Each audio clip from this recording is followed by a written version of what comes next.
जय जगन्नाथ। आज मु आपन गोटे प्रश्न पचारि आपन को उत्तर बा समीक्षा करी। तो से प्रश्नटी होची जदि आपण कौन से गोटे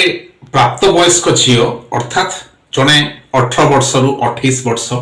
बा 20 वर्ष रु 30 वर्ष विवाह योग्या कौन से गोटे कन्या को बा कौन से गोटे झील को जदि आपण प्रश्न पचारे जे तमे केमिति स्वामी चाहूच तो तार उत्तर कौन रहिबो आपण चिंता करंतु मते कमेंट बॉक्स रे निश्चय लिखिबे। बाकी रहिला मु ता ऊपर आपण को कहूची।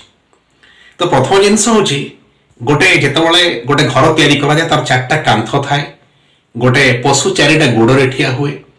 तो सब जिनस पई चारिटा दरकार होय जेमति हमर धर्म वर्तमान जदि गोटे पाद पाप हमर बा कली तीन पाद तेणु जहाँ चारिटा पादर जाकि गोटे जिनस ठिया हुए मनुष्यर जोड़े हाथ जोड़े गोड़ थाए तेणु चारिटा तार अंग रोचे ताकू माने सचल करने तो आम आसवा आम से प्रश्न को तेणु गोटे विवाह प्रस्ताव पड़े चारिटा जिनस को दृष्टिकोण को देखा जाए। प्रथम देखा जाए जे जो बरपात्र से रूपरे केमिति एटा समस्त झील कल्पना करती जे मो स्वामी रूपरे केमिति हेतिबो केते सुंदर हेतिबो केना कुमार पूर्णिमा जो माने करंती से माने केबे भी कोनोसी हैंडिकैप्ड स्वामी पाइया पे कुमार पूर्णिमा करंतीनी समस्तकर गोटे ड्रीम स्वप्न थाए स्वप्नर नायक जने थाए से स्वप्नर नायक समस्त सब बेले गोटे सुंदर पुरुष जो कुमार पूर्णिमा करंती से माने गोटे सुंदर पुरुषर कल्पना करि थांती तेणु कि साधारणतः झील माने सुंदर पुरुष पाइया चाहती किंतु तापर आ द्वितीय पॉइंट रहउची कोन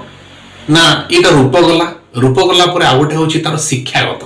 माने शिक्षागत योग्यता भल पाठ पढ़ी प्रत्येक बापा माने चाहती जे बहुत भल पाठ पढ़ी था मो ज्वाई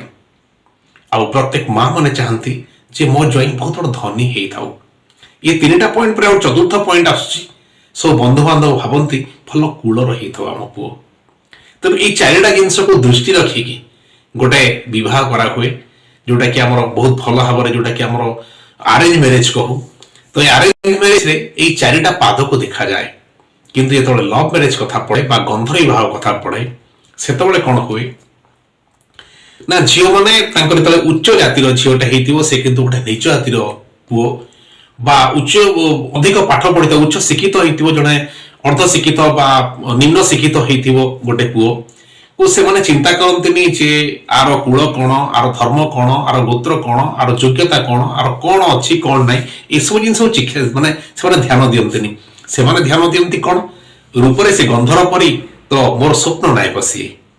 ए विचारधाराटी आपको केमती लगिला आपण कमेंट रे निश्चय जणेबे। रहुछि जय जगन्नाथ।